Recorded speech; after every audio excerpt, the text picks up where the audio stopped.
Hi there, welcome to Kneppy Invest.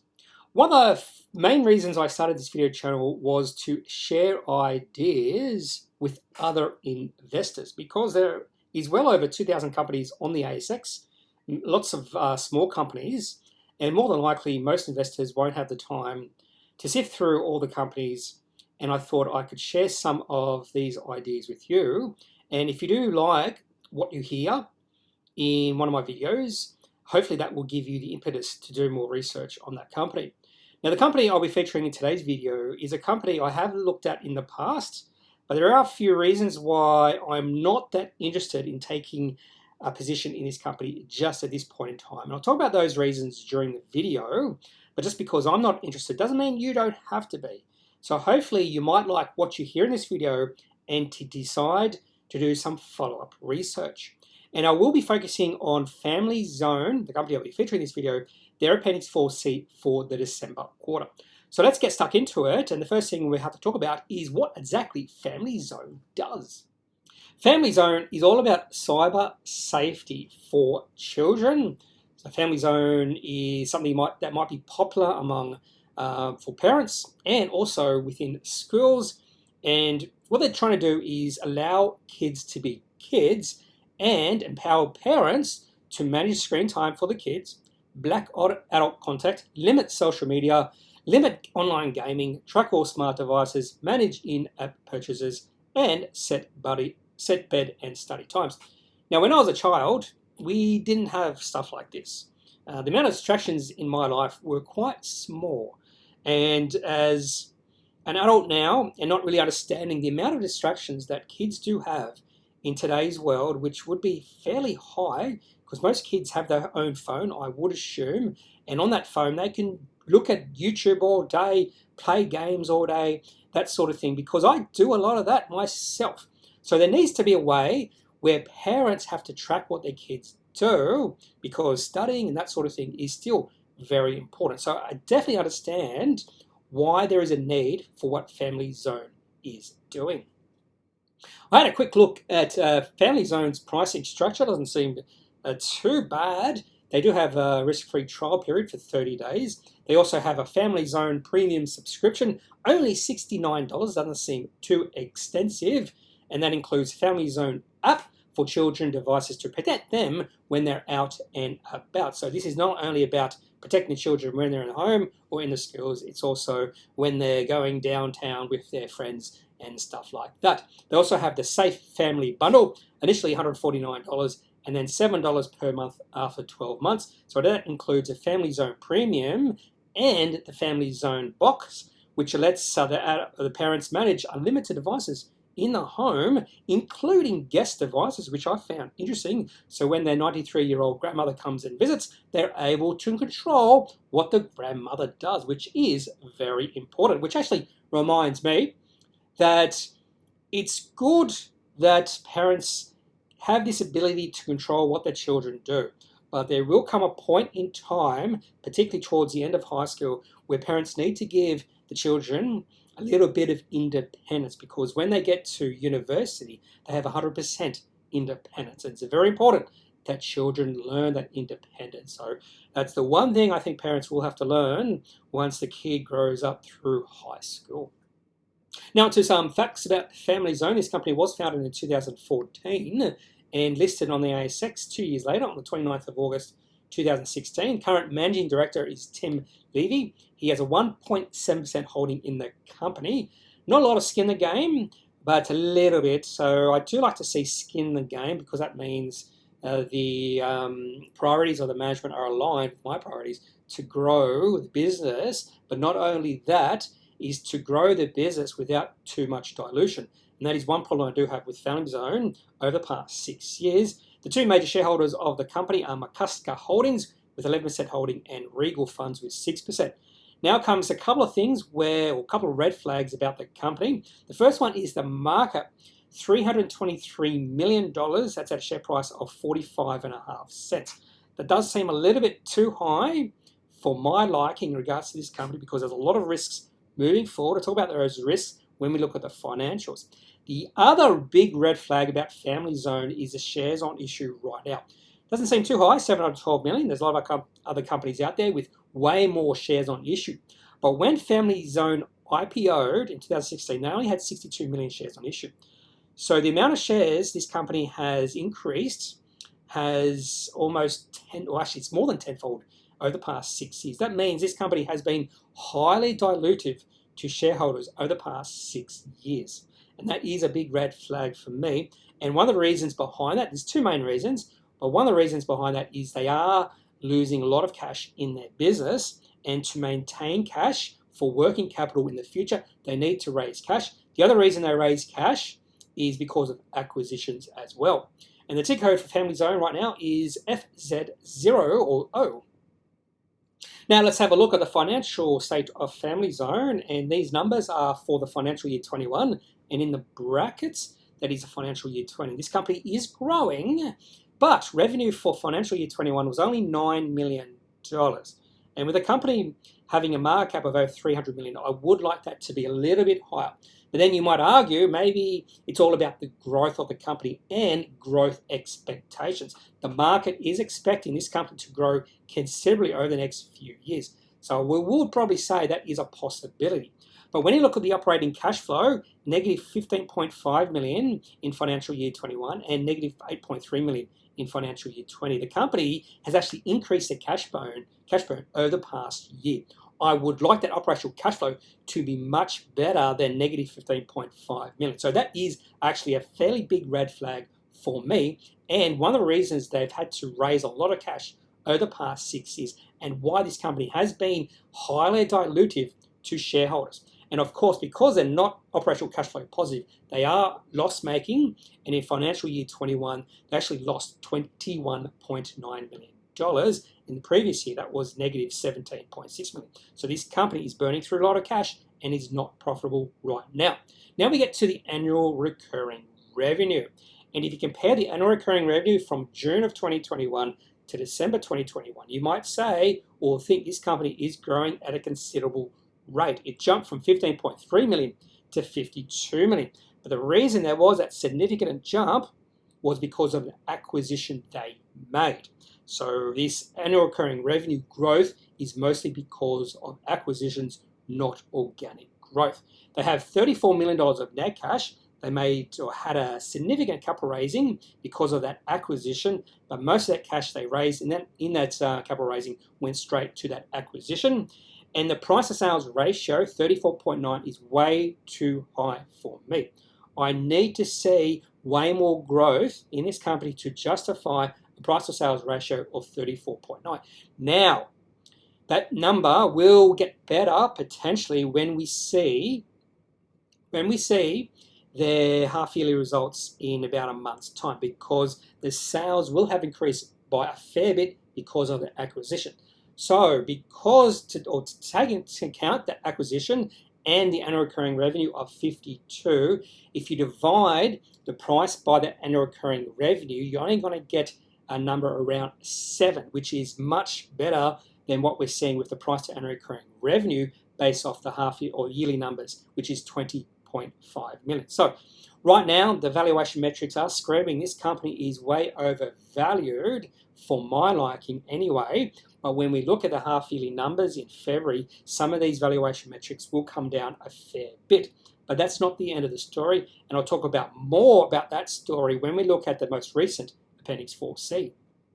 Now, one thing I do like to see when a company releases their yearly or half-yearly results is how the company is performing in different segments. They might have different verticals and in different countries. Family Zone is growing in the United States, and there is potential. One of the reasons why the market is excited about this company is that potential growth in the United States, because the growth in Australia right now is quite small. And what I've got here is sales revenue and other income for Australia, New Zealand, and USA. Now, the other income would be government grants and tax incentives, so I've completely ignored that, and most of that income is in Australia. But when you look at 2020, Revenue Australia was $2.7 million, and that climbed to $3 million in 2021. New Zealand was almost static, actually fell by a little bit, but the United States growth in revenue went from 1.3 million to 4.9 million. So I do think that's why the market is excited about Family Zone. It's just that massive growth we've seen in the United States. Now onto the Appendix 4Cs for Family Zone. And the first one here is from 1 year ago. This is the December quarter for financial year 21. And the reason I'm doing this is I just want to see how the company has performed over the past year. And the reason I'm looking at December quarters is I want to compare apples to apples because some companies might have some seasonality in there. But for Family Zone, it is tricky because they did do a massive acquisition, and that acquisition has affected the December quarter for financial year 22. But in this particular quarter, 1 year ago, receipts of customers $2.5 million. They also received $2.3 million in government grants and tax incentives. And because of that government grants and tax incentives, the company was not that operational cash flow negative. In fact, they were only operational cash flow negative by $2.3 million. And the cash on hand in the business fell to below $20 million. So nothing too bad when you look at this particular Appendix 4C. But you don't be fooled because the government grants and tax incentives made this look a little bit better than it was. Now onto the most recent Appendix 4C. And when you just have a look at the receipts of customers and you just stop there, you think this company has grown a considerable amount in the past year. In fact, receipts had grown or were up $7.4 million. And that would make some people fairly excited. But I think a lot of that growth is because of an acquisition they did make. And the other massive, I wouldn't say red flag here, the other thing you've got to take into account when you look at this particular Appendix 4C is even though receipts grew by 7.4 million, we saw massive growth in some of the costs. In particular, staff costs grew by almost $10 million and administration costs grew by $2.8 million. Overall, costs grew by over $10 million. And because costs were growing at a significantly greater rate than receipts, the company was highly operational cash flow negative in this particular quarter, even though they did receive government grants and tax incentives. If they did receive the government grants and tax incentives, this company would be almost operational cash flow negative by $10 million. So that is a massive red flag for me that they are burning through a lot of cash. And the cash on hand right now actually fell by $9 million during this quarter from $25.7 million to $16.7 million. If they continue on this trajectory, burning through $10 million of cash per quarter, they'll have to do another capital raising within the next 2 quarters. And that's one thing and one reason I am not even thinking about taking position in this company until I see they have control on the cost of this company. One thing I really like to look at for a company is their cash receipts history growth.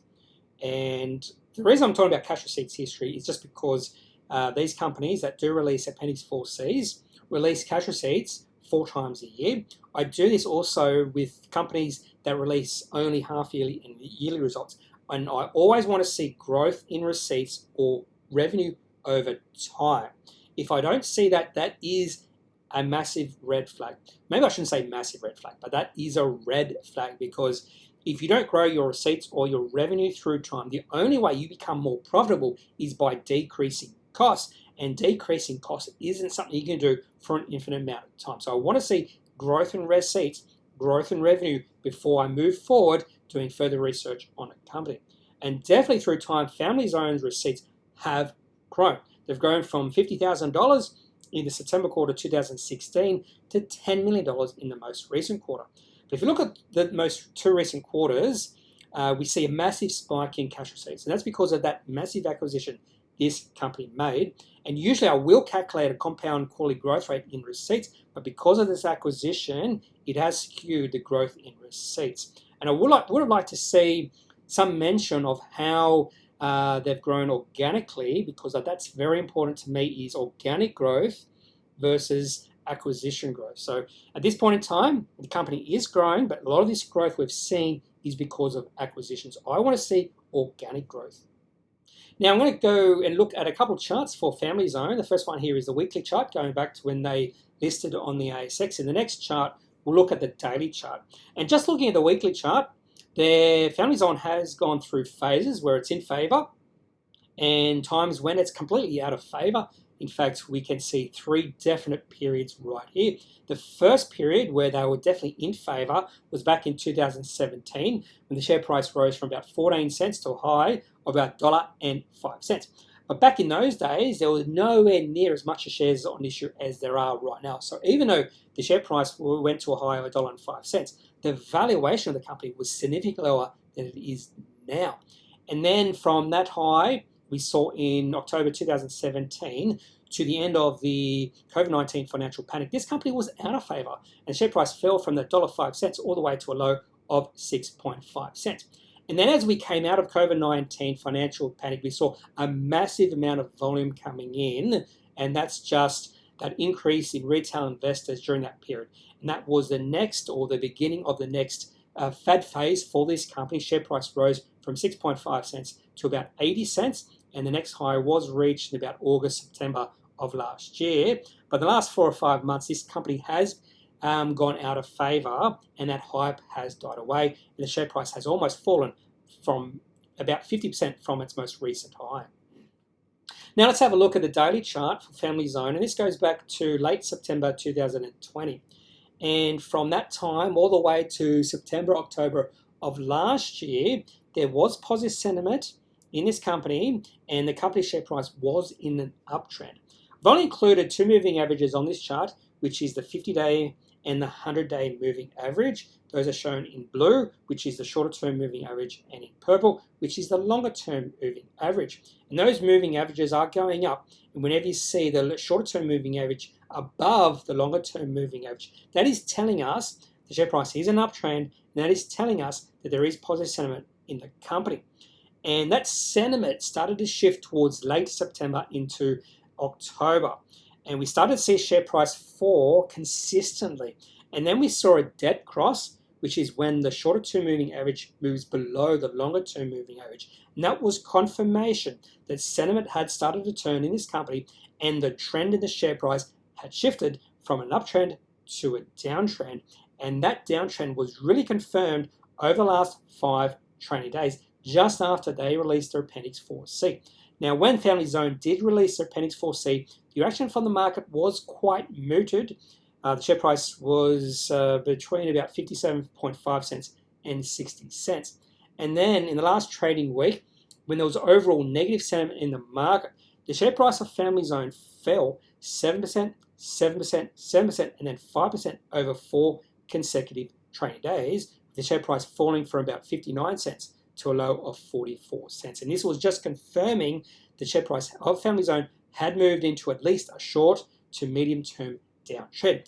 Wouldn't surprise to see a little bit of bounce in the share price, because I do think Family Zone shares are oversold right now, just like a lot of other shares on the ASX. But that would not be a time to take a position in this company unless you were highly confident that this company had long-term potential. And if you did think that, now could be a good time to take a position or add to your position right now in this company. That's all I have for this Appendix 4C December quarter video for Family Zone. If you are a shareholder or you have high convictions about the future of this company over the next 5 to 10 years, I'd love to hear your thoughts. I'd love to hear different opinions than my own, because that's how we learn as investors. So leave your opinions, your thoughts in the comment section of this video. Otherwise, the last thing I should say is I am not a financial advisor. If you do need financial advice, make sure you seek out someone who is qualified and can speak to your own financial needs. That's it for this video. Have a great weekend. Talk to you later. Bye.